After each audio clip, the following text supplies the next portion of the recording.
Hey guys, tonight we begin with the raw, muddy, and downright funny and disgusting reality of a medieval battlefield.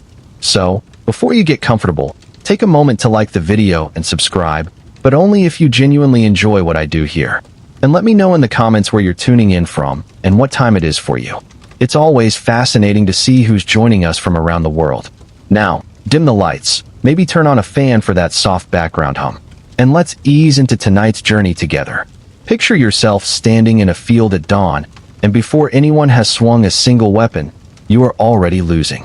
Not to the enemy. Not yet.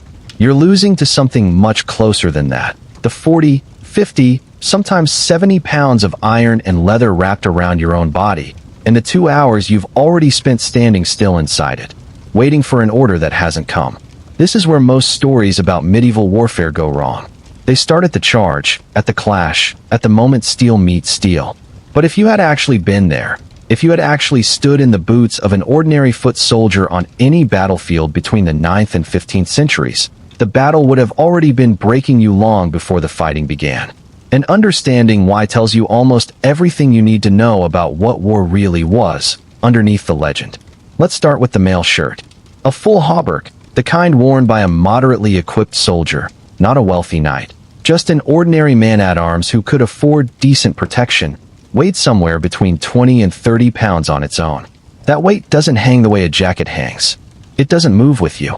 Every ring pulls against the ones around it, and the whole mass settles onto your shoulders like a bag of wet sand that never stops shifting. Add a padded gambeson underneath, necessary, because without it the mail would bruise and cut you from the inside with every impact. And you've added another 10 pounds of quilted linen or wool, now soaked through with your own sweat within the first 30 minutes of wearing it. Then the helmet. A simple open-faced helm might only weigh 4 or 5 pounds, which sounds almost nothing until you remember it sits on your head for hours, tilting your neck forward under its own weight, heating the air around your face until breathing itself becomes work. Fully enclosed helmets, the kind that protected the whole face, trapped heat and moisture so completely that soldiers reported their own breath fogging the inside of the metal, turning vision into a blur of condensation exactly when they needed to see clearly. Men have been documented collapsing from heat exhaustion in helmets on temperate days that wouldn't trouble anyone in normal clothing. Now add the shield, another 6 to 10 pounds, held at arm's length or braced against the shoulder for however long the standoff before battle lasts, which historically could be anywhere from 20 minutes to most of a day. Add the weapon itself, which we'll get to in more detail later, but even a moderate arming sword sits at 2 to 3 pounds. Light compared to everything else, but still one more thing your exhausted arm has to keep gripped and ready. Total it up, and a reasonably equipped soldier is carrying somewhere between 50 and 70 pounds of gear, distributed unevenly across a body that also has to march, stand, breathe, and eventually fight while wearing it.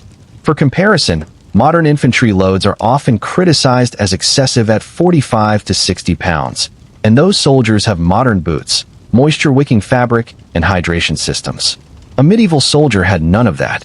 He had wool, leather, iron, and whatever water he'd managed to carry or find. This is the part almost no depiction of medieval war bothers to show you, because it isn't dramatic. Nobody wants to watch 45 minutes of men standing in a field sweating inside iron. But that discomfort was doing something to the body long before any blade was drawn. Dehydration sets in faster than people expect, especially in armor that traps heat against the skin. Historians studying reenactment groups who wear accurate reproduction armor for extended periods report soldiers losing significant fluid through sweat within the first hour of moderate activity. And that's without the added stress of knowing you might die in the next few minutes. Stress itself burns through the body's resources at a startling rate. The adrenal system doesn't know the difference between a real threat and an anticipated one. A soldier standing in formation, watching the enemy line form up half a mile away, is already flooding his system with cortisol and adrenaline, the same chemicals that would fire if the fighting had already started. His heart rate climbs. His hands may begin to shake, not from cold, but from the body preparing for a fight it hasn't yet been given permission to start. And all of this happens while he's still just standing there, sweating inside armor that outweighs a large dog, waiting. There's a reason so many historical accounts of pre-battle waiting periods describe men vomiting, soiling themselves, or simply collapsing before the armies ever closed the distance. It wasn't cowardice. It was physiology. The body can only sustain a state of high alert for so long before something gives, and medieval soldiers were often forced to sustain it for hours, wrapped in equipment that made every one of those hours physically punishing on top of the psychological weight. Consider also what this gear did to basic movement. Running in a full hauberk isn't like running in modern athletic clothing. It's closer to running while wearing a weighted vest that shifts unpredictably with every stride, tangles slightly with your legs if the shirt is long enough, and drags at your shoulders with every arm swing. Turning your head fully inside an enclosed helm could be nearly impossible, meaning soldiers often had drastically reduced peripheral vision at exactly the moment they needed to see an enemy approaching from the side. Something as simple as wiping sweat from your eyes required lifting a gauntlet hand, if you were wealthy enough to have gauntlets at all, and dragging stiff leather or metal across your face, which often did more to smear sweat around than remove it. And this is before we even discuss the men who couldn't afford proper equipment at all. The majority of medieval armies, especially levied peasant soldiers and lower-tier militia, didn't march into battle in full mail. They wore whatever they had, a padded coat if they were lucky, sometimes nothing more than their everyday clothing with a helmet borrowed or looted from somewhere. These men faced all the exhaustion and heat stress of their better-armored companions with almost none of the protection, meaning the physical toll of simply existing on a battlefield was often highest for the men least equipped to survive what came next. So by the time two medieval armies actually closed the distance and the fighting began, you have to understand what you're really looking at. You're not looking at fresh, alert soldiers moving with the precision of trained athletes. You're looking at men who have already been fighting a war against their own bodies for hours, against heat, against weight, against thirst, against fear chemicals flooding a nervous system that has nowhere to release them. The battle that history remembers as a single dramatic clash was, for almost every man standing in that line, the second fight of the day. The first fight was just staying upright. This matters because it reframes everything that follows. When we talk about why medieval combat looked and felt nothing like its cinematic portrayal, why men stumbled, why formations broke down almost immediately, why so-called battles were often shorter and messier than legend suggests, you have to start here, with the simple, unglamorous fact that the equipment meant to protect a soldier was also, quietly and constantly, working against him. And this is only the beginning. Because once the armies finally closed that final stretch of ground, a new kind of pressure took over, not physical this time, but something closer to psychological warfare, delivered not through words, but through sound. There's a stretch of time in almost every medieval battle that no film ever shows you properly, because it doesn't look like anything. It looks like two lines of men standing still. But if you could have been there, standing in that line, you would have understood that this was often the worst part of the entire day. It's the approach. The gap between armies closing from half a mile to a few hundred yards, then holding, sometimes for what felt like an eternity, while both sides tried to read the other's intentions, wait for the right moment, or simply work up the nerve to move first. And during that stretch, before a single weapon was drawn in earnest, the human ear became the primary instrument of fear. Start with what you would have heard from your own side first. Thousands of men breathing hard from the march, some quietly praying, some vomiting from nerves, officers shouting orders that only carried to the first few ranks before dissolving into the general noise. Horses somewhere in the mix, snorting and stamping, sensing the same tension radiating off their riders. The creak and clink of thousands of pieces of metal, mail rings shifting, buckles rattling, weapons occasionally knocking against shields, a constant low undercurrent of sound that never fully stopped, because it was simply the sound of an army standing still. Then, layered over all of that, drums. Not the triumphant, driving drum beats you hear in modern film scores, but often a slower, heavier rhythm meant to help soldiers hold formation and pace their advance, a sound designed less to inspire and more to synchronize thousands of individual bodies into something resembling a single moving mass. Horns and trumpets cut through periodically, relaying commands that most soldiers couldn't fully interpret, meaning much of what they heard was noise with intention behind it that they themselves weren't privy to. Imagine standing in a crowd, hearing signals you know matter enormously, and not fully understanding what they mean. That uncertainty alone raises the heart rate before anything else happens. And then there's the enemy line, doing all of the same things, audible across the gap. Their own drums, their own horns, sometimes deliberately loud war cries or chants meant explicitly to unsettle the other side. Certain medieval armies were specifically documented using coordinated shouting or singing before engagement, not as a battle cry in the heat of combat, but as a calculated psychological tactic, a wall of unified sound meant to make an opposing force feel outnumbered, coordinated, and terrifyingly confident, even if the reality on the ground was messier than the noise suggested. Smell mattered too, though it's rarely discussed. Thousands of unwashed bodies, the specific metallic tang of oiled or slightly rusted iron, animal sweat from war horses, and depending on the season and location, the smell of the surrounding land itself, mud, trampled grass, sometimes smoke if fires had been set nearby as part of a broader campaign. None of this was pleasant, and all of it contributed to a sensory environment that modern audiences, accustomed to clean, quiet expectations of historical drama, almost never get to experience even in imagination. Here's what's important to understand about this waiting period. It wasn't wasted time from a psychological warfare standpoint, even when it felt wasted to the men standing in it. Commanders on both sides understood, whether through explicit theory or hard-earned instinct, that an army's nerve could be broken before a single blow was struck. Feigned advances, moving forward as though committing to a charge, then holding, were used specifically to provoke premature reactions from the other side, to test resolve, or simply to extend the psychological pressure of anticipation for as long as possible.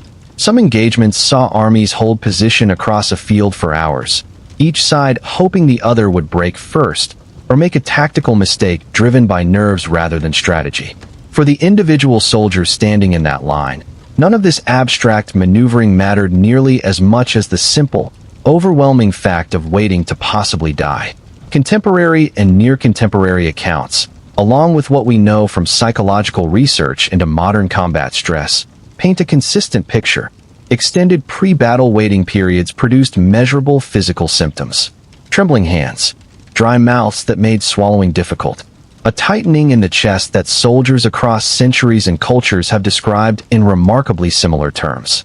Some men reported time itself feeling distorted, minutes stretching into what felt like hours, or the opposite, a strange compression where an entire waiting period seemed to vanish in an instant once the order to advance finally came. There's also the deeply human detail that gets left out of most heroic retellings. Many men, waiting in that line, thought specifically and vividly about home, about wives, children, parents, debts unpaid, promises unkept. This wasn't weakness. It was the mind doing exactly what minds under extreme threat tend to do, reaching for the most emotionally significant anchors available, trying to make sense of a situation where death suddenly felt close enough to touch.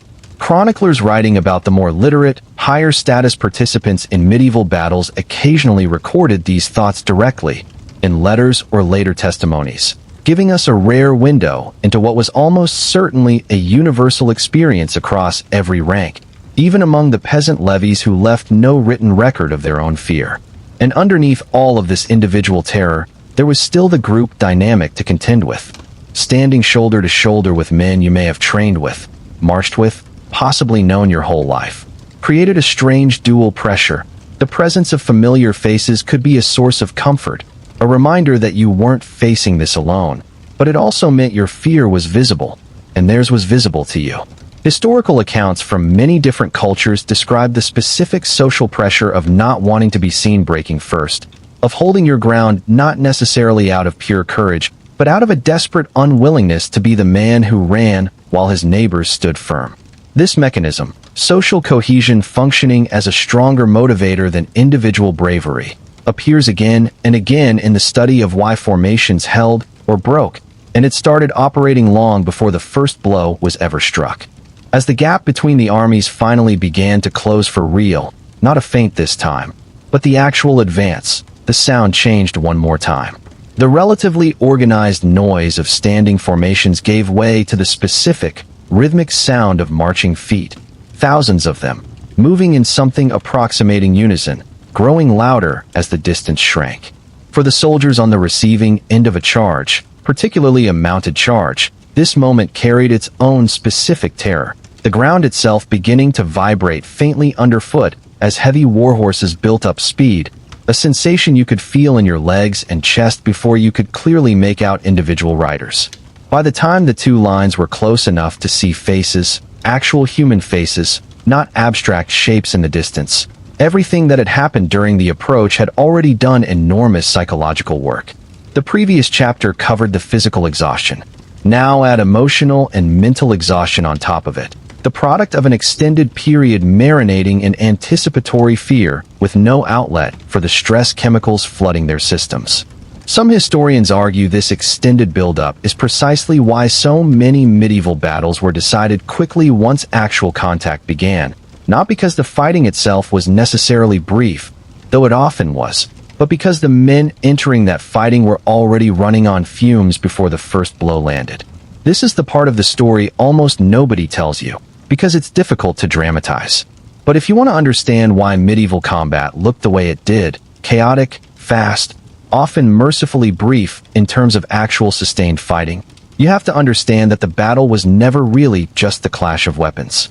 It began the moment two armies came within earshot of each other, and by the time swords were finally drawn, an enormous amount of the real damage had already been done, invisibly, to the minds of the men about to fight.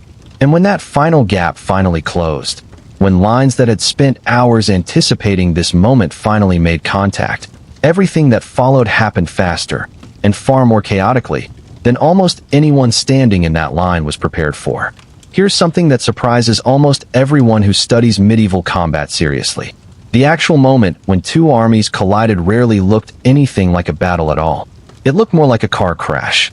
Two masses of men, each moving forward with real momentum, made contact along a ragged, uneven line, and in that first instant, what happened wasn't graceful swordplay. It was impact. Bodies slamming into bodies, shields cracking against shields, men in the front ranks absorbing the full physical force of everyone behind them still pushing forward, unable to stop even if they wanted to, because the press of their own comrades gave them nowhere to go. This is the detail that changes everything about how we should picture medieval battle. In most film and television, combat unfolds with clear space around each fighter, room to swing a weapon fully, room to step back, room to see your opponent clearly and react. In reality, especially in the opening moments of contact between large infantry formations, there was often barely enough room to lift your arm above your waist. You weren't dueling. You were being crushed forward into a wall of enemy bodies by the sheer physical momentum of your own side, while the enemy was experiencing the exact same thing from their direction. Historians and combat archaeologists studying mass grave sites from documented medieval battles have found something consistently striking. The pattern of wounds on many recovered skeletons doesn't match the idea of clean, deliberate sword fighting at all.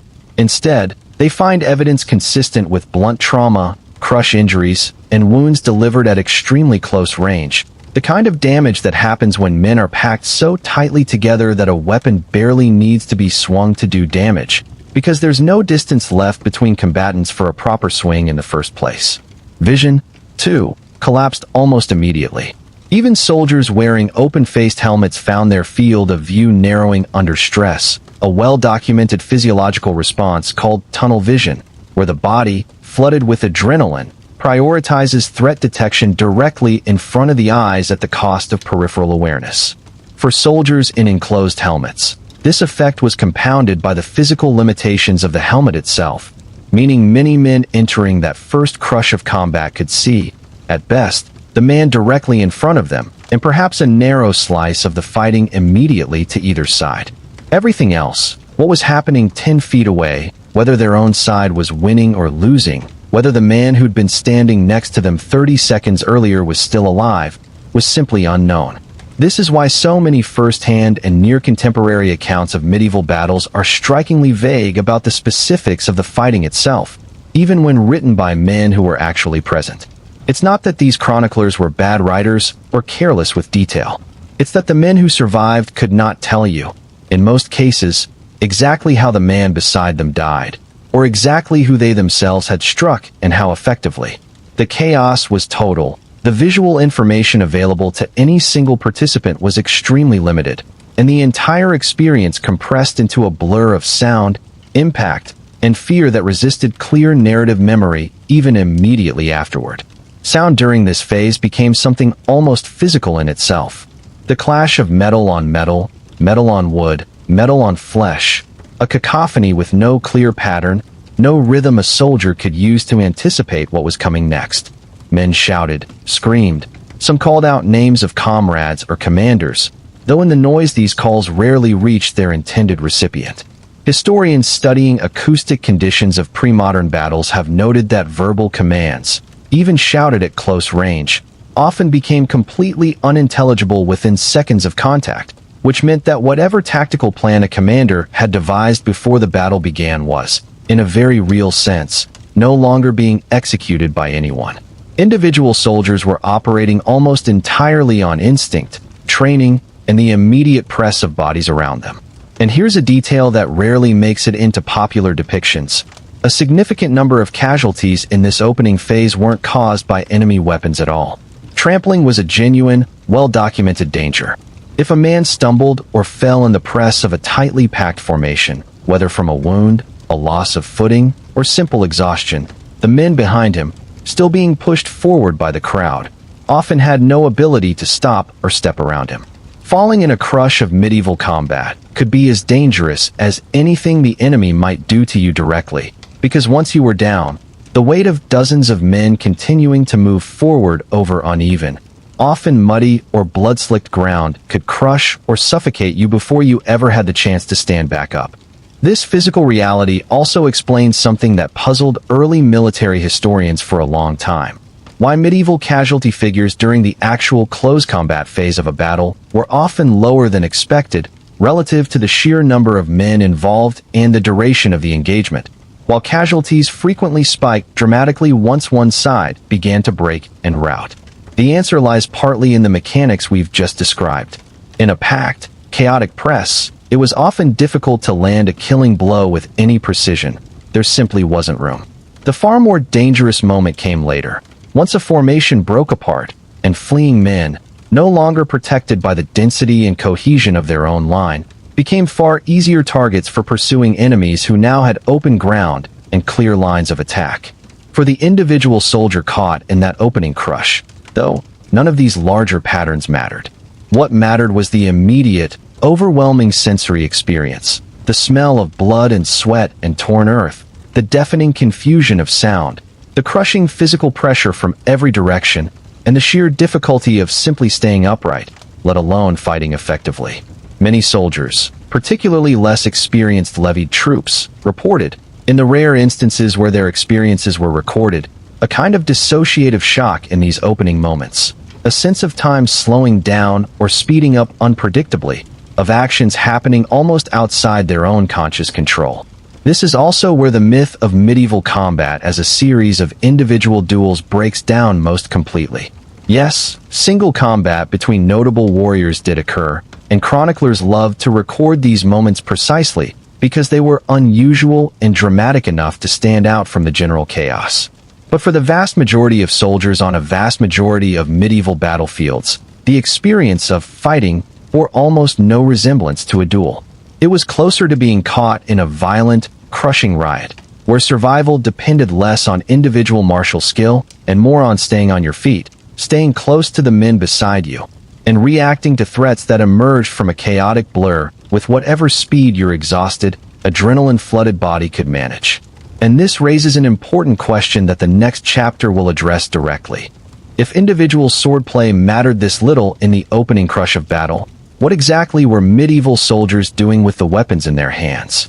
Because the popular image of finely trained swordsmen executing precise strikes and parries turns out to be almost entirely a product of later Romanticism, and the physical reality of medieval weapons themselves tells a very different, much blunter story.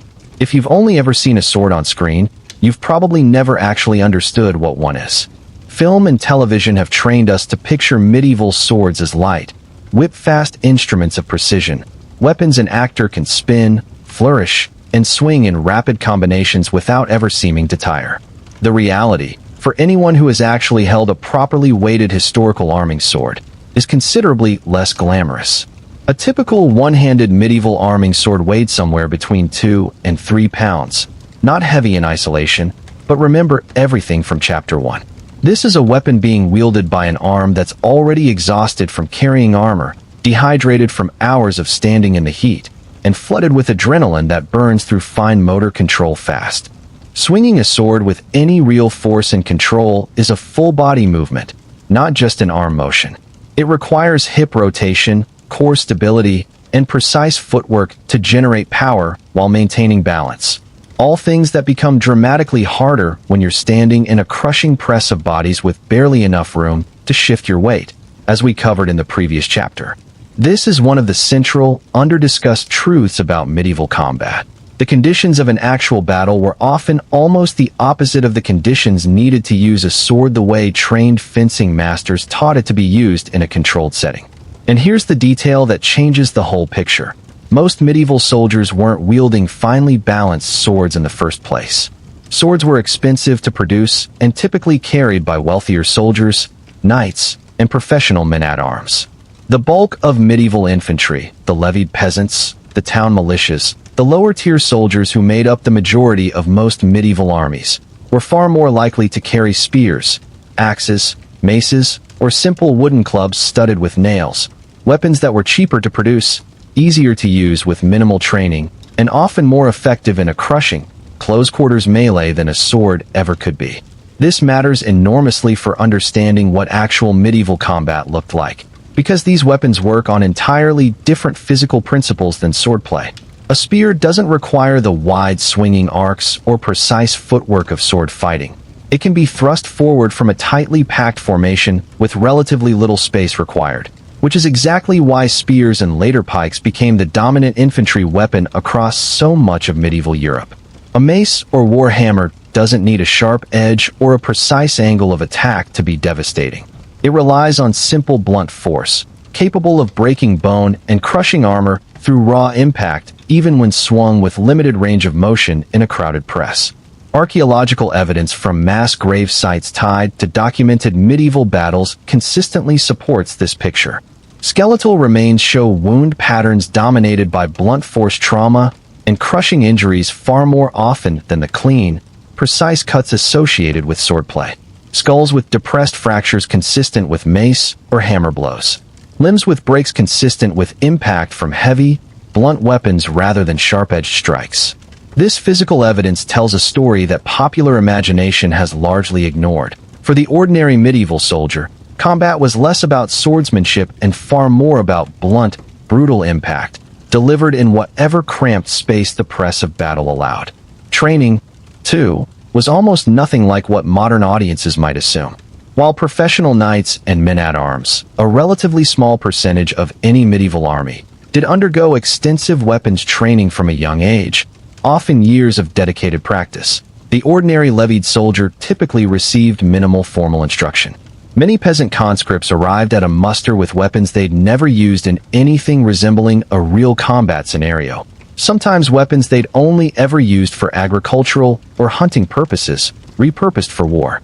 Some historical levies specifically required soldiers to bring their own equipment, meaning the quality and appropriateness of that equipment varied enormously, and a significant number of men entering medieval battles were doing so with, at best, rudimentary understanding of how to use their own weapon effectively.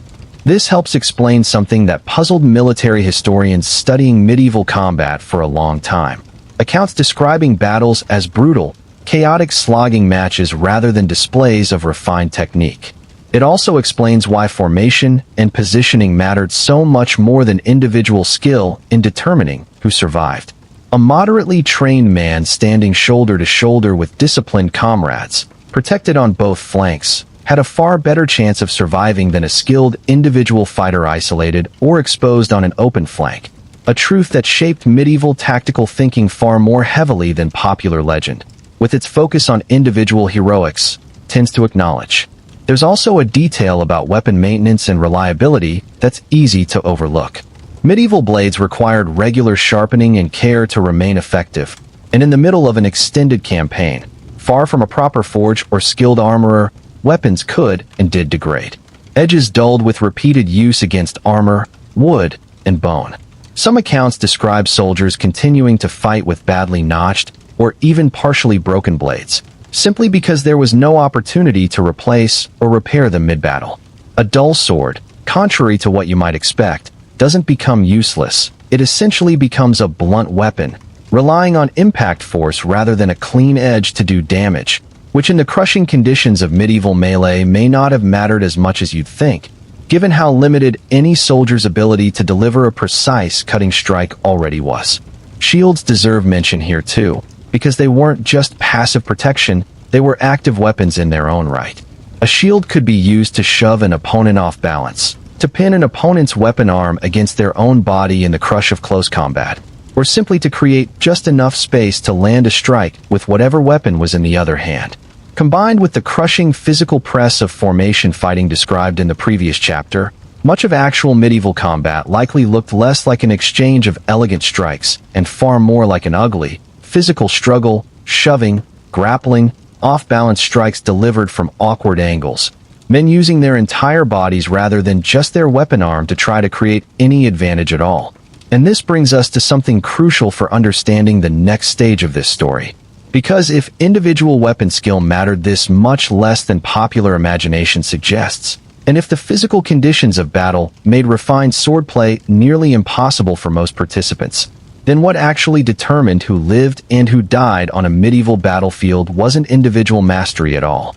It was something far less glamorous and far more decisive. The formation itself, the wall of men standing shoulder to shoulder, moving and holding together as a single unit. Understanding that formation, how it worked, why it mattered so much more than any individual sword arm, and what it actually felt like to be one small part of that wall of bodies, is where the next chapter of this story takes us. If there's one image that captures the true center of medieval combat better than any duel, any charge, any single dramatic clash of named heroes, it's this. A line of ordinary men standing shoulder to shoulder, shields overlapping, simply refusing to break. The shield wall, and its later cousin, the tightly packed pike or spear formation, wasn't just a tactic. For the vast majority of medieval soldiers, it was the entire experience of battle. Individual combat, the kind glorified in legend and film, was the exception. Standing packed against the men on either side of you, feeling their shoulders against yours, feeling the collective weight of the formation pushing and holding as one mass. That was the rule. Here's why this mattered so enormously. A single soldier, isolated on an open battlefield, was extraordinarily vulnerable, easy to flank, easy to surround, easy to overwhelm from multiple directions at once. But a tightly packed line of soldiers, shields overlapping to cover the gaps between individual bodies, created something far stronger than the sum of its parts. Attackers approaching a well-held shield wall faced a nearly continuous barrier of wood and iron, with limited gaps to exploit and limited room to maneuver around any individual defender. This is precisely why shield wall and phalanx-style formations appear independently across so many different medieval cultures and time periods, not because of shared cultural influence, but because the basic physics of the tactics simply worked. But holding that wall came at a genuine, brutal physical cost that's almost never discussed in popular retellings. Standing in a packed formation for an extended period, sometimes well over an hour, depending on how the battle unfolded, meant sustained isometric muscular effort, bracing against the pressure of your own advancing line from behind and the enemy's pressure from the front, all while wearing the exhausting armor described back in Chapter 1. Your legs, planted and braced, absorbed constant strain. Your shield arm, held up and locked in position to maintain the overlap with the men on either side of you, burned with fatigue in a way that had nothing to do with actually swinging a weapon. And here's the detail that reframes everything. In a packed formation like this, you were often in as much danger from your own side as from the enemy. If the man behind you stumbled, or if the entire formation was forced to shift or compress under pressure, you could find yourself crushed forward involuntarily, unable to control your own footing, pressed against the men in front of you with a force you had no ability to resist. Falling in this kind of crush, as we touched on in Chapter 3, was a genuine, serious danger.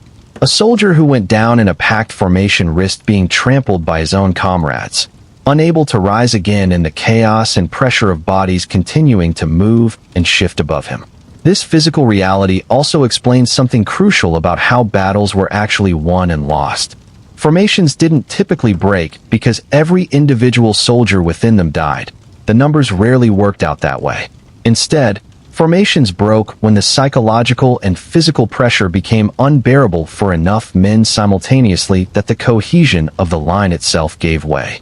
Once even a small section of a shield wall began to waver, men instinctively stepping back half a pace under pressure, breaking the tight overlap of shields, the entire structural integrity of the formation could unravel rapidly, because the wall's strength depended entirely on its continuity. A gap in one place created vulnerability that could cascade outward, turning a controlled, disciplined line into a chaotic, exposed scattering of individuals within moments. This is part of why medieval military leaders placed such enormous emphasis on unit cohesion, morale, and the psychological bonds between soldiers who often trained, marched, and lived together for extended periods before ever reaching a battlefield. It wasn't sentimentality. It was tactical necessity. A formation made up of men who trusted each other, who felt a genuine obligation not to let their neighbors down, held together under pressure far better than a formation of strangers with no particular loyalty to the men beside them. Some historians studying unit cohesion across military history, from the ancient world through more recent conflicts, have found this pattern repeating with striking consistency. Soldiers rarely fight primarily for grand causes or abstract loyalty to a distant ruler in the heat of actual combat. They fight, more often, simply to avoid letting down the man standing next to them. The physical experience of being inside that wall, for the individual soldier, was one of profound sensory overload combined with almost total loss of independent agency. You couldn't simply decide to step back, retreat, or reposition yourself as an individual. Doing so risked breaking the formation's integrity and endangering everyone around you. And in a very literal physical sense, the press of bodies on all sides often made independent movement nearly impossible anyway. You moved when the formation moved. You held when the formation held.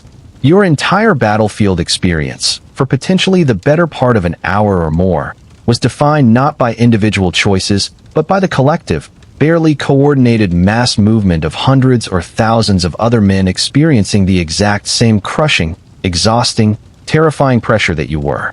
Communication within this crush, as touched on briefly in earlier chapters, was almost impossible beyond the men in your immediate vicinity. If you wanted to know what was happening even 20 feet down the line, whether your side was gaining ground, whether a section of the formation had broken, whether reinforcements were coming, you often simply couldn't know. You could feel the pressure shift. You could sense the formation compress or stretch. But detailed tactical awareness of the broader battle was, for the ordinary soldier packed into that wall, almost entirely unavailable. This is a crucial point for understanding how differently medieval soldiers experienced battle compared to how modern audiences, accustomed to sweeping aerial shots and omniscient narrative perspective in film, tend to imagine it. There's also a specific psychological phenomenon worth mentioning here, one that modern combat psychology has studied extensively, and that almost certainly applied to medieval formation fighting as well, a kind of narrowed, almost automatic focus that takes over during sustained high-stress physical exertion. Soldiers packed into a shield wall, physically unable to retreat, mentally and physically overwhelmed, often described, in the relatively rare accounts that survive, a strange sense of the outside world falling away entirely, leaving only the immediate, narrow reality of the man in front of you, the shield against your arm, and the desperate physical effort of simply holding your position. By the time a shield wall finally broke, whether through enemy pressure, exhaustion, a tactical flanking maneuver, or simply the accumulated physical and psychological toll finally overwhelming enough men at once, the soldiers who had been standing in that formation had typically been enduring an experience unlike almost anything else in human life. Sustained, crushing physical exertion, combined with total sensory overload, combined with the constant awareness that death could arrive at any moment from a direction you couldn't even see. And this raises the question this story turns to next, because holding that formation, even successfully, exacted a physical toll on the human body that went far beyond the immediate danger of enemy weapons. The simple, sustained physical exertion of medieval combat was, on its own, enough to break men down in ways that had nothing to do with being struck at all. Here's a fact that surprises most people the first time they hear it. In a huge number of medieval battles, sustained hand-to-hand combat didn't actually last very long at all. Not because the armies weren't willing to keep fighting, and not because casualties resolved things quickly. It's because the human body, pushed to genuine maximum physical exertion while wearing the crushing weight of armor described back in Chapter 1, simply cannot sustain that level of effort for more than a few minutes at a time. Think about what real, full-effort combat actually demanded physically. Swinging a weapon with genuine force, not the light, repeated taps of stage combat, but actual, committed strikes meant to injure or kill through mail, padding, or bone, recruits massive amounts of muscle simultaneously. Shoulders, back, core, legs, all firing together to generate enough force to matter. Sports scientists studying similar full-effort, high-intensity movements in modern athletics have found that this kind of maximal exertion is simply unsustainable for extended periods, even for elite, highly conditioned athletes training in ideal conditions with proper hydration and rest. A medieval soldier, dehydrated, overheated inside armor, and already physically depleted from the hours of pre-battle waiting covered in Chapter 2, would have hit that wall of exhaustion dramatically faster. This is why many historical accounts of medieval battles describe fighting not as one continuous, hours-long melee, but as a series of intense clashes separated by pauses, sometimes brief, sometimes extended, where both sides physically needed to disengage, catch their breath, and recover at least partially before the next phase of fighting could resume. Some historians studying the mechanics of medieval combat have suggested that these pauses weren't purely tactical decisions made by commanders, but were, in a very real sense, forced by simple human physiology. You cannot ask exhausted, dehydrated men in 50 pounds of armor to sustain maximum effort combat indefinitely, no matter how disciplined or motivated they are. The body has hard physical limits, and medieval battles ran directly into those limits again and again. Dehydration deserves particular attention here, because its effects compound rapidly and dangerously during sustained physical exertion. Soldiers were already losing significant fluid through sweat just standing in armor before battle began. Add genuine physical combat on top of that baseline fluid loss, and dehydration accelerates sharply. Even moderate dehydration, a loss of just 2% of body weight in fluid, a threshold that could be reached surprisingly quickly under these conditions, measurably impairs both physical performance and cognitive function. Reaction time slow. Decision-making degrades. Coordination suffers. For a soldier whose survival depended on split-second reactions in a chaotic, crushing melee, this kind of physiological decline could be the difference between life and death, and it was happening to enormous numbers of men simultaneously as any extended engagement wore on. Heat exhaustion, closely related to dehydration but distinct in its specific mechanisms, was an equally serious threat, particularly in warmer climates or during summer campaigning seasons, which were common across much of medieval Europe specifically because roads were more passable and crops more available to sustain an army on the move.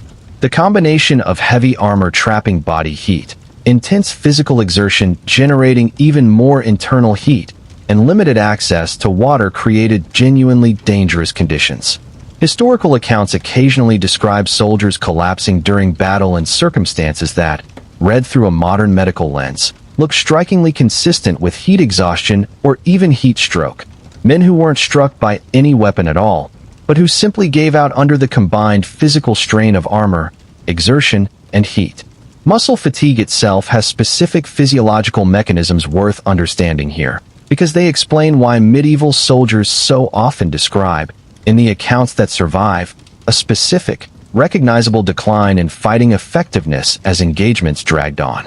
Sustained muscular effort depletes stored glycogen, the body's primary fuel source for intense physical activity, relatively quickly during maximum exertion. Once glycogen stores begin running low, the body's ability to generate powerful, coordinated muscle contractions declines sharply, which in practical terms for a medieval soldier meant weapon strikes losing force and precision, shield arms beginning to sag under sustained load, and overall reaction speed slowing at exactly the moment when speed and precision mattered most for survival. This physical decline created a dangerous feedback loop in extended engagements. As fatigue set in, soldiers became less able to defend themselves effectively, which increased the likelihood of taking a wound, even a relatively minor one, in terms of immediate lethality, that could further compound physical decline through blood loss, pain, and the body's stress response to injury. A soldier who might have easily deflected or absorbed a particular strike in the opening minutes of a battle, when fully fresh, might find that same strike landing solidly an hour later, simply because exhaustion had already begun eroding his physical capacity to respond. There's also a cognitive dimension to this exhaustion that's easy to overlook if you're only thinking about physical strength and stamina. Sustained high-stress exertion, combined with dehydration and heat stress, measurably impairs the brain's ability to process information and make quick decisions, a well-documented phenomenon in modern research on soldiers, athletes, and other people operating under extreme physical and psychological pressure. For a medieval soldier in the chaotic, sensory-overloaded environment described in Chapter 3, this cognitive decline could be just as dangerous as physical fatigue. Split-second judgments about where a threat was coming from, whether to strike or defend, whether to hold position or shift, all of this depended on cognitive function that was actively degrading throughout an extended engagement, layered on top of already limited situational awareness. This combination of factors, physical exhaustion, dehydration, heat stress, and cognitive decline, all compounding simultaneously, helps explain a pattern that shows up repeatedly across medieval military history. The disproportionate danger of the moment when one side's cohesion finally broke and soldiers began to flee. Casualty rates during organized, formation-based fighting were often lower than popular imagination suggests, partly because the physical crush of formation combat limited how effectively individual soldiers could strike. But once a formation broke and men began running, everything changed. Fleeing soldiers, already physically depleted from the exertion of the fight itself, were now attempting to sustain a full sprint in heavy armor, an effort that pushed their already taxed bodies past what many could sustain, meaning pursuing forces often faced exhausted, stumbling opponents who had little physical capacity left to defend themselves or even maintain the pace needed to escape. By the time any given phase of medieval combat concluded, whether through one side's formation breaking, a tactical withdrawal, or simply mutual exhaustion forcing a pause, the soldiers who remained standing had typically been pushed through a level of sustained physical and psychological stress that modern comparisons struggle to fully capture. This wasn't a controlled athletic competition with rules, rest periods, and medical support standing by. It was uncontrolled, maximal physical exertion, undertaken in life-threatening conditions, by men who were often already depleted before the fighting even began. And this sets up something crucial for understanding the fuller picture of medieval warfare's true cost. Because surviving the physical extremity of combat itself, the crush, the exhaustion, the heat, the dehydration, was, for a great many medieval soldiers, only the first hurdle. A far quieter, far less dramatic threat was waiting in the days and weeks that followed, one that killed soldiers in numbers that likely dwarfed those lost to enemy weapons entirely. It didn't announce itself with drums or horns. It moved silently through camps, through open wounds, through contaminated water and unwashed hands. And it's where this story turns next. Here is a number that changes how you think about medieval warfare completely. Across most pre-modern conflicts studied by historians and military demographers, disease killed more soldiers than enemy weapons did. Not slightly more. In many campaigns, several times more. The battlefield was dangerous, yes, but the camp was often deadlier, and it killed slowly, without any of the drama that makes it into legend. Start with what a medieval military camp actually looked like, because it bears almost no resemblance to the orderly rows of tents you might picture. Thousands of men, sometimes tens of thousands, living in close quarters for weeks or months at a time, often without any organized sanitation system at all. Latrines, when they existed, were frequently too few for the number of men using them, dug too close to water sources, or simply abandoned once the smell and the flies became unbearable. Many soldiers relieved themselves wherever was convenient, which meant human waste accumulated steadily around living quarters, cooking areas, and water sources over the course of a campaign. This mattered enormously because medieval armies had no understanding of germ theory. Nobody in a 14th century camp knew that contaminated water carried invisible organisms capable of causing lethal illness. Water was drawn from whatever source was nearby, often the same river or stream that thousands of men, horses, and pack animals were using simultaneously for drinking, bathing, waste disposal, and washing wounds. A river that looked clear enough to drink from could be carrying dysentery-causing bacteria picked up just upstream, where another section of the same army had been using the water for entirely different purposes an hour earlier. Dysentery deserves special attention here because it was, by a wide margin, one of the most consistent killers of medieval and early modern armies. The disease causes severe diarrhea, often bloody, along with fever, abdominal pain, and rapid dehydration.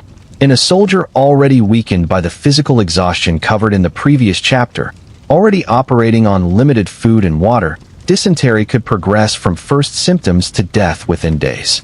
Historical records from numerous documented sieges and extended campaigns describe dysentery sweeping through camps and killing a significant percentage of the besieging or defending force, sometimes forcing entire campaigns to end not because of battlefield defeat, but because there simply weren't enough healthy men left standing to continue. Wounds compounded this problem dramatically. A cut or puncture that might be entirely survivable with modern antiseptic treatment and antibiotics was, in a medieval camp, an open invitation for infection. Wound care typically involved whatever was available and believed to help, which varied enormously depending on region, era, and the individual knowledge of whoever was providing treatment. Some remedies had genuine antiseptic properties, discovered through centuries of trial and error even without any understanding of why they worked. Others did more harm than good, introducing additional contamination into an already vulnerable wound. Bandaging materials were frequently reused, rarely properly cleaned by modern standards, and applied in an environment already thick with the bacteria accumulating throughout the camp. Gangrene, the death and decay of infected tissue, was a terrifying and common outcome. A relatively minor wound to a limb, if it became infected and the infection progressed unchecked, could spread steadily through the surrounding tissue, turning skin dark, producing a specific and unmistakable smell that soldiers and camp attendants of the era learned to recognize with dread. The only available treatment, once gangrene had progressed far enough, was amputation, performed without anesthesia beyond perhaps alcohol or whatever herbal preparations were available, using tools that by modern standards were completely inadequate for preventing further infection. Survival rates for battlefield amputations varied but were often grim, meaning even the treatment for a spreading infection carried substantial risk of death in its own right. Food supply added another layer of vulnerability. Medieval armies on extended campaigns depended on supply lines that were frequently unreliable, vulnerable to enemy disruption, weather, or simple logistical failure. When supplies ran short, soldiers turned to whatever food was available, sometimes spoiled, sometimes poorly preserved, sometimes foraged from unfamiliar and potentially unsafe sources. Malnutrition, even short-term, weakens the immune system significantly, making soldiers more vulnerable to the diseases already circulating through crowded camp conditions. This created a compounding cycle. Poor food led to weakened immunity. Weakened immunity led to higher rates of illness, and illness further reduced an army's fighting capacity and its ability to secure better supplies going forward. Lice and other parasites were an almost universal presence in medieval military camps, a detail that rarely appears in popular depictions, but that contemporary accounts mention with striking consistency. Living in close quarters, wearing the same clothing for extended periods without regular washing, sharing bedding and equipment, created ideal conditions for lice to spread rapidly through an entire camp population. Beyond the simple discomfort, lice were a documented vector for typhus, a disease capable of producing serious outbreaks in exactly the kind of crowded, unsanitary conditions that characterized most medieval military camps during extended campaigns. Sieges represented a particularly extreme version of these dangers, for both the besieging army and the population trapped inside a besieged city or fortress.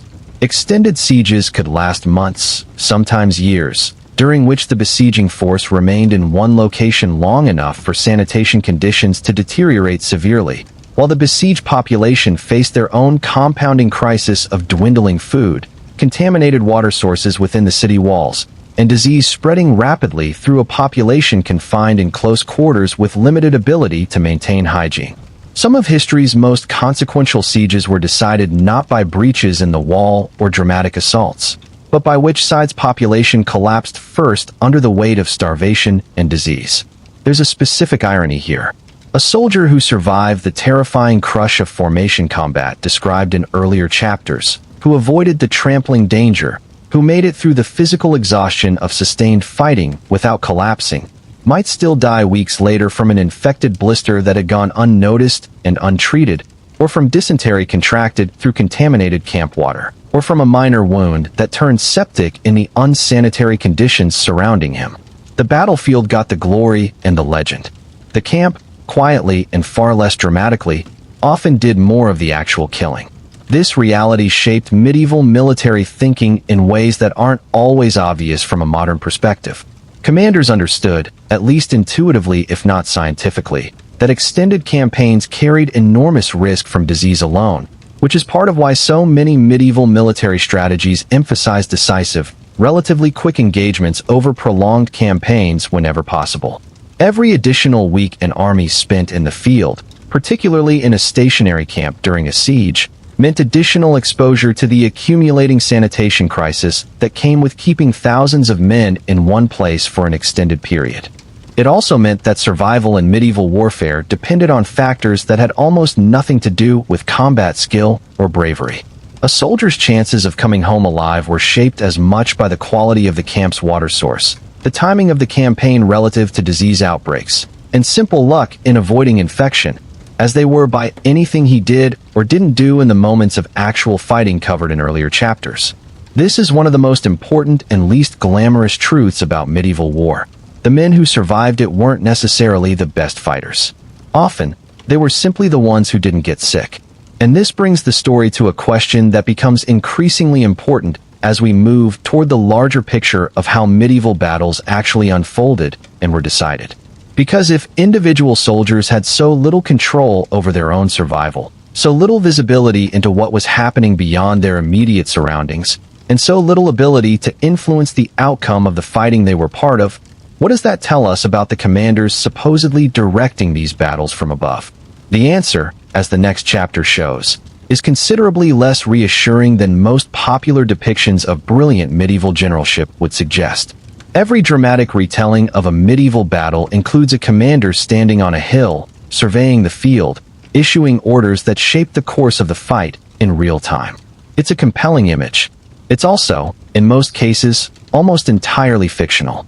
The reality of medieval command was far messier, far more limited, and far more dependent on decisions made well before the battle even began, because once fighting actually started, a medieval commander's ability to influence events in real time was extraordinarily constrained, in ways that modern audiences, accustomed to instant communication, rarely appreciate.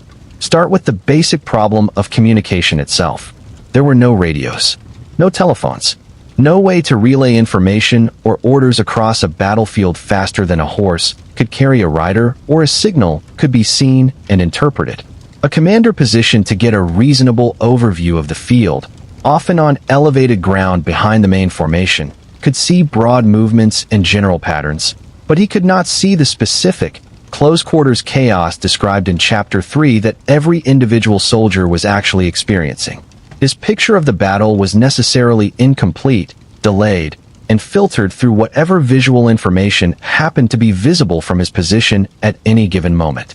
Even when a commander did identify something requiring a response, actually communicating that response to the relevant part of the army presented enormous challenges. Messengers on horseback could carry verbal orders, but this took time, and the messenger himself had to physically locate the right subordinate commander in the middle of an active, moving, chaotic battlefield, then successfully convey a verbal message that might already be outdated by the time it arrived, given how quickly battlefield conditions could shift in the minutes since the messenger had departed. Visual signals, primarily flags and banners, offered a theoretically faster communication method, but came with their own severe limitations.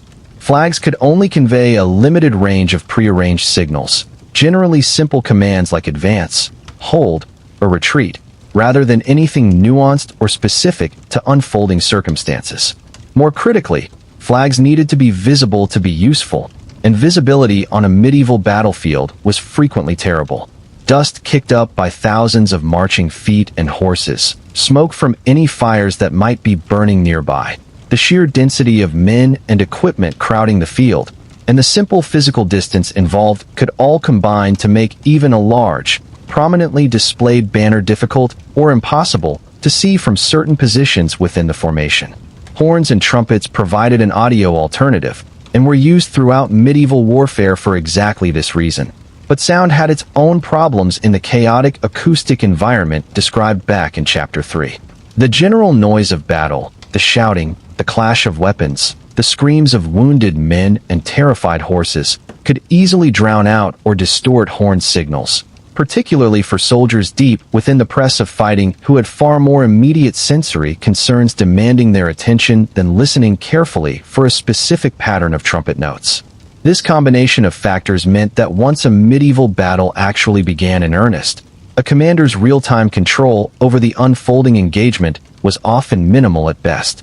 The vast majority of the tactical decision-making that actually determined the outcome had, in practice, already happened before the fighting started, embedded in decisions about formation, positioning, terrain selection, and the broader strategic plan.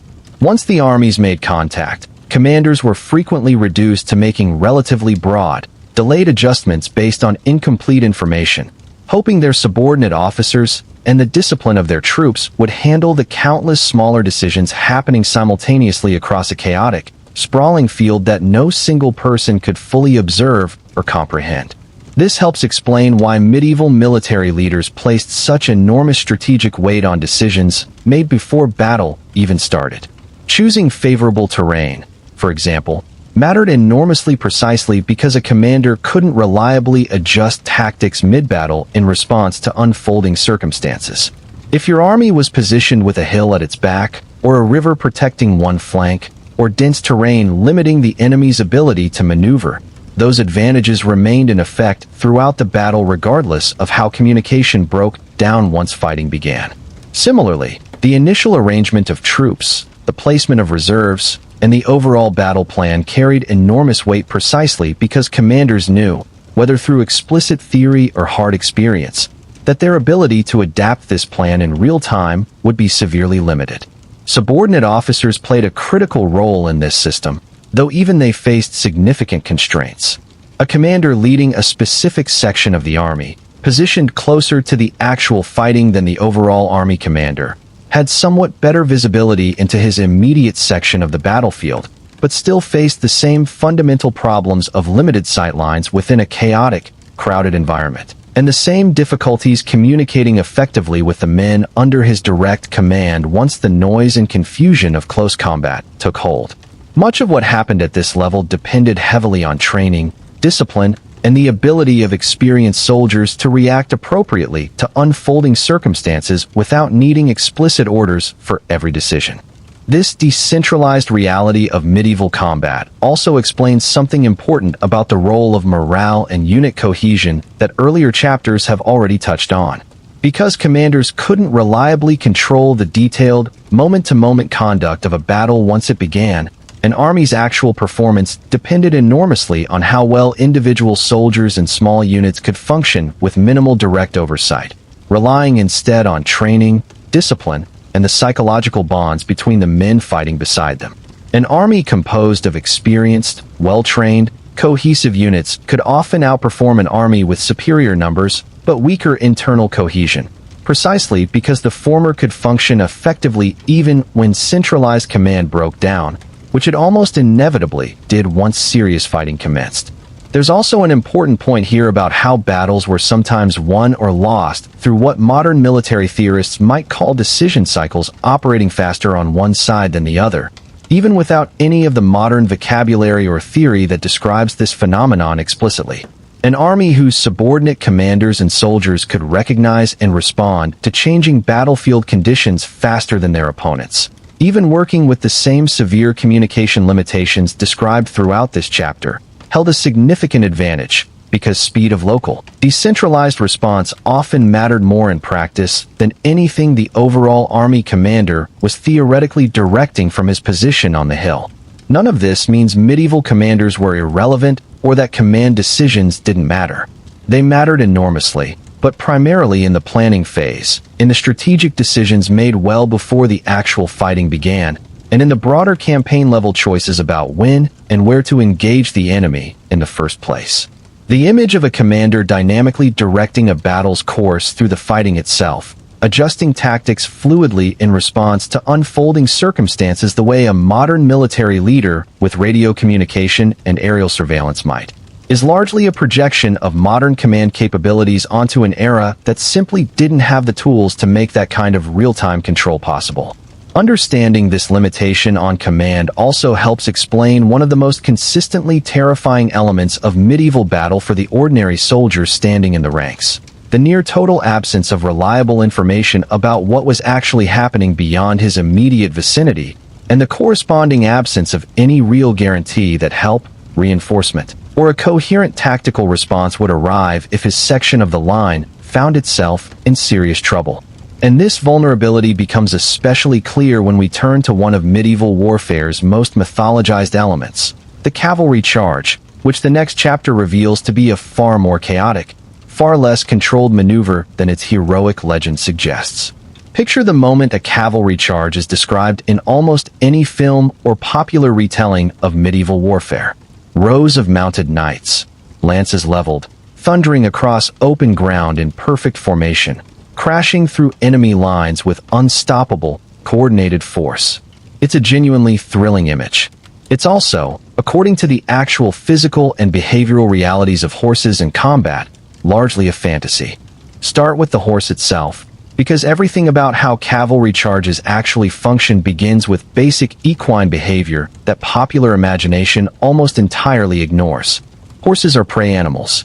Their entire evolutionary instinct, developed over millions of years, is built around avoiding collision with large, dense, threatening obstacles directly in their path. A tightly packed formation of soldiers, particularly one bristling with spears or pikes pointed directly at an approaching horse, triggers exactly the kind of instinctive avoidance response that horses have evolved specifically to have. This created a genuine and well-documented tactical problem for medieval cavalry commanders. Horses, left to their own instincts, will generally refuse to charge directly into a dense, unbroken formation of men holding pointed weapons. This isn't a minor training inconvenience. It's a deeply ingrained survival instinct that even extensive training could only partially override, and even well-trained warhorses, conditioned through months or years of specific exercises designed to build tolerance for battlefield conditions, would frequently balk, veer off, or simply refuse to complete a charge if the formation ahead remained cohesive and presented a sufficiently dense wall of pointed weapons. This single fact reshapes almost everything about how cavalry actually functioned on medieval battlefields, compared to its cinematic portrayal. Successful cavalry charges depended enormously on the target formation already showing some sign of weakness, disorganization, or gaps in its structure, because a solid, disciplined infantry formation with leveled spears presented exactly the kind of obstacle that horses would instinctively resist charging into directly. This is part of why infantry discipline mattered so enormously in medieval warfare, and why formations that could hold their nerve and maintain cohesion under the visual and psychological pressure of an approaching cavalry charge had a significant defensive advantage, even against mounted opponents who might otherwise seem to hold overwhelming physical superiority. When cavalry charges did succeed in making contact with infantry, The moment of impact itself was far messier and more chaotic than any choreographed film sequence suggests. Individual riders approached at different speeds, hit slightly different points along the formation, and experienced wildly varying outcomes depending on countless immediate factors. Some horses, even mid-charge, would attempt last-second evasive maneuvers, veering to avoid direct collision even after committing to the approach, which could throw off the timing and coordination of the riders around them. Other horses, less experienced or less thoroughly trained, might simply stop abruptly, throwing their rider forward or creating a dangerous obstacle for the horses and riders immediately behind them, who now had to navigate around a sudden obstruction in the middle of what was supposed to be a coordinated, unified charge. Riders unhorsed during a charge faced particularly severe danger. A knight thrown from his mount in the middle of a chaotic cavalry engagement, whether from his own horse's sudden stop, a successful defensive strike from infantry, or simple bad luck, found himself suddenly on the ground in the middle of an ongoing, chaotic melee involving other horses still moving at speed around him. Being trampled by friendly cavalry was a genuine risk in this scenario, and a knight in full armor, already limited in mobility by that armor faced serious difficulty even standing back up quickly enough to avoid this danger, let alone regaining any kind of combat effectiveness while surrounded by chaos on the ground. The psychological experience for the riders themselves, even those who remained mounted and in control throughout the engagement, was far from the calm, controlled heroism suggested by popular legend. Sitting atop a large animal that was itself experiencing genuine fear and stress, feeling the horse's own tension and unpredictable movements beneath him, while simultaneously trying to manage a weapon, maintain formation with other riders, and process the same chaotic sensory overload described in earlier chapters for infantry combat. A mounted soldier faced his own distinct version of the overwhelming stress and confusion that characterized medieval combat generally. There's also an important detail about the actual tactical use of cavalry that differs significantly from its popular glorification as the decisive, war-winning force of medieval battle. In many well-documented medieval engagements, cavalry's most effective and consistent role wasn't the dramatic frontal charge against organized infantry at all, but rather pursuit of already broken, fleeing enemy forces, exploitation of gaps created by other elements of the battle, or flanking maneuvers against exposed positions rather than direct assaults against a formation's strongest, most cohesive point. This aligns closely with what earlier chapters established about casualty patterns in medieval warfare generally. The most dangerous, most lethal phase of many battles came not during organized formation combat, but once one side's cohesion broke and cavalry could pursue and cut down soldiers who had lost the protective structure of their formation and were now attempting to flee across open ground. This reframes the entire romantic image of the decisive cavalry charge that appears so consistently in popular medieval storytelling. Rather than a single, glorious, war-deciding moment of mounted heroes smashing through enemy lines through sheer momentum and courage, cavalry's actual battlefield value in many engagements came from patience, timing, and the ability to recognize and exploit weakness or disorder that had already developed in the enemy formation through other means, whether infantry pressure, terrain disadvantage, or simple exhaustion of the kind covered extensively in Chapter 6. None of this diminishes the genuine skill, training, and courage required of medieval cavalry. Managing a large, powerful animal in the middle of chaotic combat, wearing heavy armor, wielding weapons effectively from horseback, all while making rapid tactical decisions under extreme stress, represented an extraordinarily demanding skill set that took years to develop properly. But the actual mechanics of how that skill translated into battlefield effectiveness looked considerably different from, and considerably messier than, the clean, decisive, perfectly coordinated charges that populate most popular depictions of medieval warfare. Understanding this reality about cavalry also helps set up one of the most sobering and least discussed elements of medieval warfare, because for every soldier, mounted or on foot, who survived the initial chaos of combat covered across these chapters, a new and often more painful ordeal frequently waited immediately afterward. Being wounded on a medieval battlefield, and what happened, or more often didn't happen, in the aftermath of that wound, represents one of the harshest realities of medieval war, and it's where this story turns next. Here's a detail that almost never makes it into stories about medieval battle, because it isn't heroic and it isn't dramatic in the way audiences expect. For a great many wounded soldiers, the most dangerous part of being injured wasn't the wound itself. It was everything that happened, or failed to happen, in the hours immediately afterward. Medieval battlefield medicine, to the extent it existed at all in any organized form, bore almost no resemblance to what modern audiences might picture. There was no systematic triage, no organized medical corps trained to rapidly assess and treat casualties, no reliable system for quickly identifying and prioritizing the most severely wounded for immediate care. What existed instead varied enormously depending on the era, the specific army, the wealth and organization of whoever was leading the campaign, and often simple luck regarding who happened to be nearby when a soldier went down. Some armies, particularly better organized and better funded forces, did maintain what we might loosely call medical support, often provided by barber surgeons, individuals whose training combined basic surgical knowledge with the more mundane trade of cutting hair and shaving beards. A combination that seems strange to modern sensibilities, but reflected the practical reality that both trades required comfort with blades and some basic anatomical knowledge. These barber surgeons could set broken bones, stitch wounds, and perform amputations when necessary, but their tools, techniques, and understanding of infection were, by modern medical standards, extraordinarily limited. For the wounded soldier lying on a battlefield, though, the more immediate and often more decisive question wasn't the ultimate quality of available medical treatment, but simply whether he would be found and reached at all before blood loss, shock, exposure, or further injury killed him first. Medieval battlefields were, as earlier chapters have shown, chaotic, sprawling environments where visibility was poor and where the fighting itself often continued for extended periods across a wide area. A soldier who went down, whether from a serious wound or simply from being knocked unconscious, might lie unattended for a considerable stretch of time, particularly if he fell in a location that remained actively contested or dangerous for anyone attempting to reach him. Blood loss represented one of the most immediate and lethal threats facing a wounded soldier in this scenario.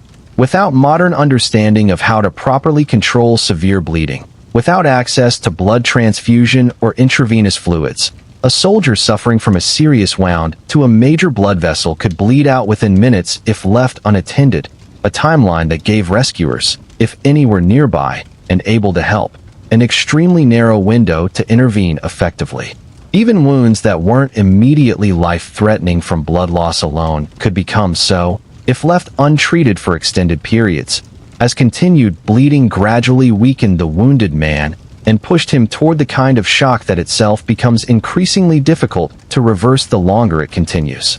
Exposure added another layer of danger, particularly in colder climates or during battles that extended into evening hours. A wounded soldier, unable to move effectively, lying on open ground, faced genuine risk of hypothermia setting in even in conditions that wouldn't be dangerous to someone healthy and mobile. Shock itself, the body's physiological response to severe injury and blood loss, further impairs the body's ability to regulate temperature, compounding this danger significantly for anyone left unattended for an extended period after being wounded.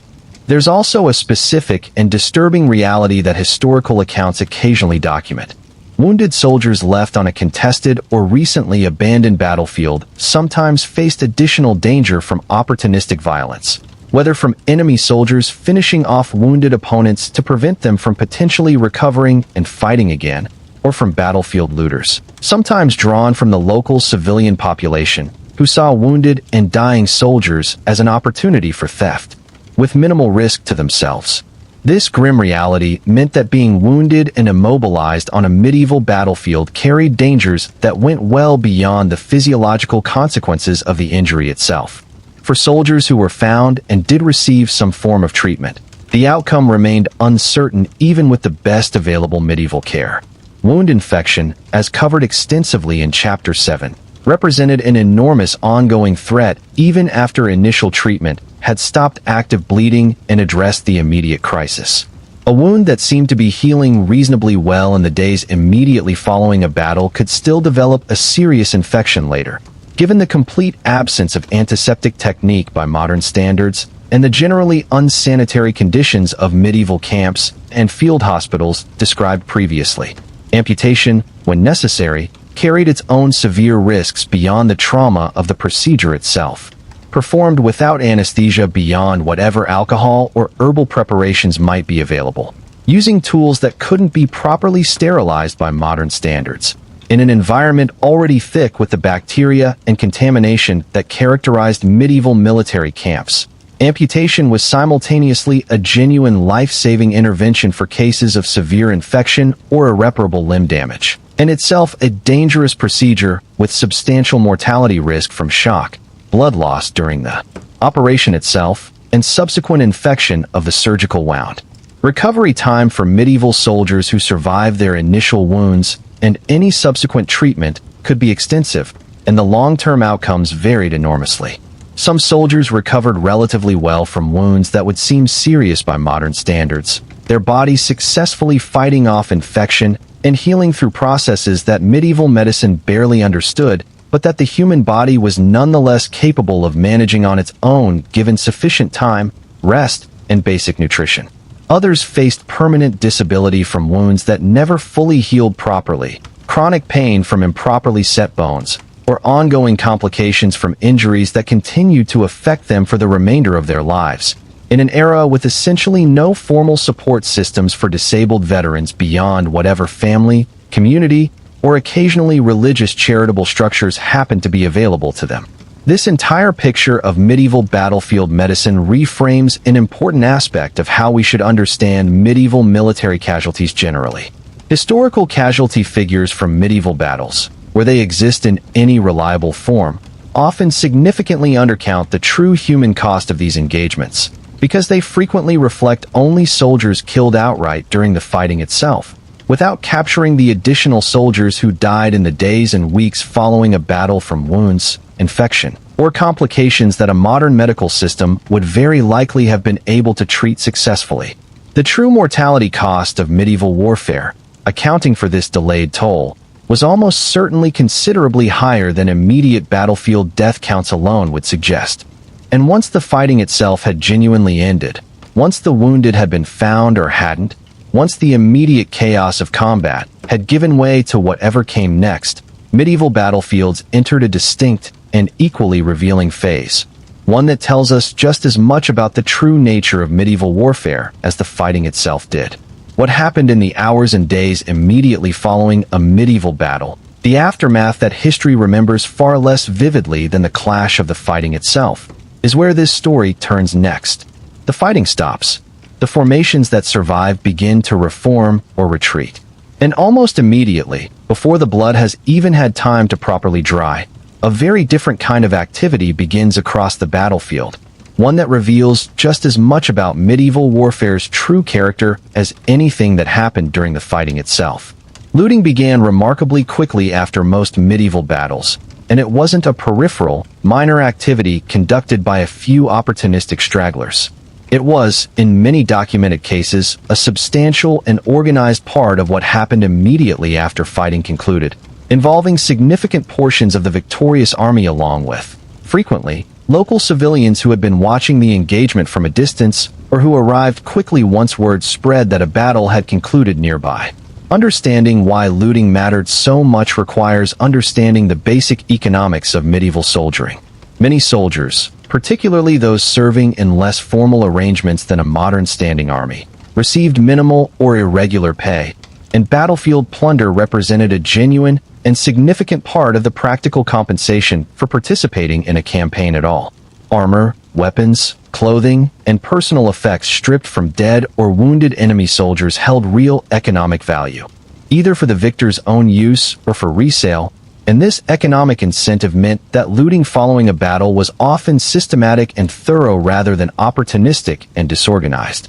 This reality created a specific and disturbing danger for wounded soldiers still lying on the field, connecting directly to what the previous chapter established about the risks facing the injured in the immediate aftermath of fighting. Looters moving across a battlefield focused primarily on extracting valuable equipment as efficiently as possible, weren't necessarily inclined to carefully assess whether a fallen soldier was alive or dead before stripping him of anything valuable. And some historical accounts describe wounded men being further injured or killed outright during this looting process, whether through simple indifference to their condition or, in some documented cases, deliberate violence to eliminate any risk. The wounded soldier might pose or simply to remove any possibility of the victim later identifying or seeking retribution against whoever had looted him. The search for survivors and the identification of the dead represented another crucial, though often chaotic and incomplete, part of the immediate aftermath. Families and communities of soldiers who had fought in a battle frequently faced agonizing uncertainty about the fate of their loved ones, sometimes for extended periods. Given the limited communication infrastructure of the medieval world and the sheer difficulty of accurately identifying individual casualties among the dead, particularly following larger engagements where the scale of casualties made systematic identification difficult. Some historical accounts describe family members traveling considerable distances to battlefields in the days following major engagements, searching among the dead for any sign of a missing husband, son, or brother. A grim and heartbreaking process that rarely appears in more heroic retellings of medieval warfare. Burial practices following medieval battles varied considerably depending on the scale of the engagement, the resources and inclination of the victorious side, religious considerations, and simple practical necessity. Mass graves were extremely common, particularly following larger battles where the sheer number of dead made individual burial impractical for most ordinary soldiers, reserved instead primarily for higher status individuals whose families or communities had the resources and motivation to arrange more formal burial and commemoration. Archaeological excavations of documented medieval battle sites have uncovered mass graves containing the remains of dozens or even hundreds of individuals, providing much of the physical evidence about wound patterns and combat injuries that earlier chapters have referenced throughout this story. Practical necessity drove much of this burial urgency, beyond any religious or ceremonial considerations. A battlefield left uncleared, with substantial numbers of unburied dead, presented a serious sanitation and disease risk to the surrounding area, connecting directly to the broader theme of disease as a major killer covered extensively in Chapter 7. Decomposing bodies attracted scavenging animals, contaminated nearby water sources, and created conditions that could contribute to disease outbreaks affecting the surrounding civilian population as well as any troops remaining in the area, giving practical, immediate motivation for relatively rapid burial or disposal of the dead beyond whatever religious or ceremonial obligations might also be in play. The surrounding civilian population, particularly in cases where battles occurred near populated areas, frequently bore significant additional burden in the aftermath of medieval engagements. Local communities might be called upon, formally or informally, to assist with burial of the dead, care for wounded soldiers who couldn't be immediately transported elsewhere, and management of the general disruption and potential disease risk that a major battle brought to their immediate area. This burden fell particularly heavily on communities located along frequently contested campaign routes, who might face this disruption repeatedly across multiple conflicts over the years. There's also an important economic dimension to the broader aftermath that extended well beyond the immediate battlefield looting already discussed. Prisoners captured during a battle, particularly higher status individuals like knights or nobles, represented significant potential value through ransom, a practice that shaped medieval combat behavior in interesting ways, since capturing a valuable enemy alive for ransom purposes could sometimes be more immediately profitable than killing him outright, creating incentive structures that influenced how combat unfolded, particularly among higher status combatants who could reasonably expect this kind of treatment if captured, in contrast to ordinary soldiers of lower status who held little ransom value and faced a correspondingly higher likelihood of being killed outright if captured or found wounded on the field. For the surviving soldiers themselves, the immediate psychological aftermath of battle, though rarely documented in detail, given the general lack of surviving personal accounts from ordinary medieval soldiers, almost certainly involved significant psychological toll that modern understanding of combat trauma helps illuminate, even without direct medieval testimony describing it in terms we would recognize today. The specific combination of extended anticipatory fear, chaotic and overwhelming combat experience, physical exhaustion, and exposure to death and injury on a massive scale that characterized medieval battle almost certainly produced lasting psychological effects on many survivors, a pattern this story has traced from a different angle in nearly every chapter. Even though the medieval world lacked any framework for understanding or treating what modern psychology would likely recognize as symptoms of significant trauma, this full picture of the aftermath, the looting, the searching, the burial, the ransoming, the psychological toll carried forward by survivors, completes a portrait of medieval warfare that looks dramatically different from its popular legend. The battle itself, the part that dominates film, literature, and popular imagination, represented only one phase of a much longer, messier, and in many ways more revealing process. One that stretched from the exhausting hours of pre-battle waiting covered in Chapter 2 through the physical and psychological aftermath explored in this chapter, encompassing far more human experience, suffering, and complexity than the dramatic clash of weapons alone could ever fully capture. And this brings the full story to its final, most important chapter, one that pulls together everything covered across this journey to ask a broader question. Why does the popular legend of medieval warfare look so dramatically different from the reality this story has spent 11 chapters carefully reconstructing? And what does that gap actually tell us about the people who lived, fought, and often died within that reality? Here's the question this whole story has been circling. If medieval combat was this chaotic, this exhausting, this dominated by crushing formations and blunt trauma rather than elegant swordplay, this shaped as much by disease and dysentery as by enemy weapons, why does almost every popular depiction of it look so completely different? Part of the answer lies in simple narrative necessity. Stories, whether told around a medieval campfire, written centuries later by court chroniclers eager to flatter a patron, or filmed for a modern audience expecting clear heroes and dramatic, comprehensible action, generally require a level of clarity and individual agency that the actual chaotic, crushing, sensory-overloaded reality of medieval battle described throughout this story simply didn't offer. Nobody wants to watch, or read, or hear a story about a soldier who spent 2 hours sweating inside heavy armor, then experienced 10 minutes of confused, crushing chaos he could barely process or later describe, then spent the following weeks worried about dysentery. Legend needs clean narrative arcs, individual heroism, comprehensible cause and effect. The actual physical and psychological reality of medieval combat resisted exactly that kind of clean narrative structure at almost every turn, as this story has shown from a dozen different angles. Medieval chroniclers themselves, the primary written sources historians rely on for understanding these events, often had strong motivations to shape their accounts toward exactly this kind of clean, heroic narrative. Many were writing to flatter a specific patron, whether a king, noble, or military leader who wanted his role in a particular battle remembered favorably. Others were working from second-hand accounts, sometimes collected years after the actual event, filtered through the selective and often self-serving memories of survivors who may have had their own reasons, conscious or not, to remember their own role in a more flattering light than strict accuracy might support. This doesn't mean medieval chronicles are worthless as historical sources, but it does mean they require careful interpretation, and it helps explain why the picture that emerges from chronicle accounts alone often differs so significantly from what physical archaeological evidence, close study of period weapons and armor, and careful application of basic human physiology suggest about the actual lived experience of medieval combat.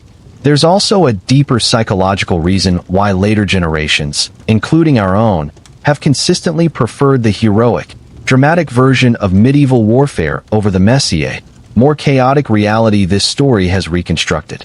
War is difficult to process honestly, in any era, and there's a natural human tendency to want to find meaning, heroism, and clear narrative purpose in violence and death, particularly when looking back at conflicts from a safe historical distance. The romanticized version of medieval combat, full of individual heroism, clear tactical brilliance, and dramatic single combat between named heroes, offers a far more comfortable and comprehensible framework for understanding historical violence than the actual reality of confused, terrified young men crushed together in a chaotic press, uncertain what was happening even a few feet away. Many of them destined to die not from the sword, but from an infected wound or a bout of dysentery weeks later. Understanding the actual physical and psychological reality of medieval combat doesn't diminish the genuine courage required of medieval soldiers. If anything, it should deepen our respect for what they actually endured. Standing in formation for hours in crushing, uncomfortable armor, knowing you might die within minutes. Unable to see clearly what was happening even a short distance away. Surrounded by chaos and confusion that modern audiences can barely imagine given how thoroughly different our own experience of organized violence and warfare has become, required a kind of endurance and courage that the clean, choreographed version of medieval combat popularized by film and legend simply doesn't capture. It also, importantly, helps us understand medieval soldiers as genuine human beings rather than the flattened, either purely heroic or purely brutal archetypes that popular imagination often reduces them to. The ordinary man standing in that shield wall covered in Chapter 5, exhausted, terrified, worried about his family back home as the second chapter of this story described, wasn't a video game character executing perfectly timed combat maneuvers. He was a person, dealing with an overwhelming, confusing, physically brutal situation using whatever combination of training, instinct, social bonds with the men beside him, and simple desperate will to survive that he could bring to bear on a situation that modern understanding of combat stress and human physiology helps us recognize as genuinely, extraordinarily difficult to endure. This reframing matters beyond simple historical accuracy, though accuracy alone is a worthwhile goal. It changes how we should think about the countless ordinary people, most of them entirely unnamed in any surviving historical record, who lived through medieval warfare across centuries of European and world history. The named knights and commanders who dominate chronicle accounts and popular legend represented only a small fraction of the men who actually experienced what this story has spent 12 chapters carefully reconstructing. The vast majority were ordinary soldiers, often reluctant conscripts or economically motivated volunteers, whose individual experiences of fear, exhaustion, confusion, and survival left almost no direct historical trace, but whose collective experience, reconstructed here through archaeological evidence, careful historical analysis, and basic human physiology, represents the true, largely untold story of what medieval warfare actually was. So here is the insight this entire story has been building toward. The next time you watch a film or read a story depicting medieval combat as a series of clean, dramatic, individually heroic duels, remember what actually stood behind that legend. Remember the 50 pounds of armor slowly cooking a man alive in his own sweat. Remember the hours of waiting, the trembling hands, the thoughts of home. Remember the crushing, chaotic press where most men could see only the soldier directly in front of them. Remember the blunt weapons doing far more of the actual killing than any elegant sword strike. Remember the shield wall, the physical toll of simply standing your ground. Remember the exhaustion that ended most fighting long before either side achieved anything resembling a decisive victory. Remember the disease that killed more men than any battle. Remember the commanders who could see almost nothing of what was actually happening once the fighting began. Remember the horses refusing to charge, the wounded left on the field, the looting and the mass graves that followed almost every engagement. That is the real history standing behind the legend, and it deserves to be remembered just as vividly as the story we've told ourselves instead. If this journey through the real, unglamorous physical reality of medieval combat changed how you picture that era, subscribe for more deep dives into the history that legend usually leaves out, and let me know in the comments which detail from this story surprised you the most.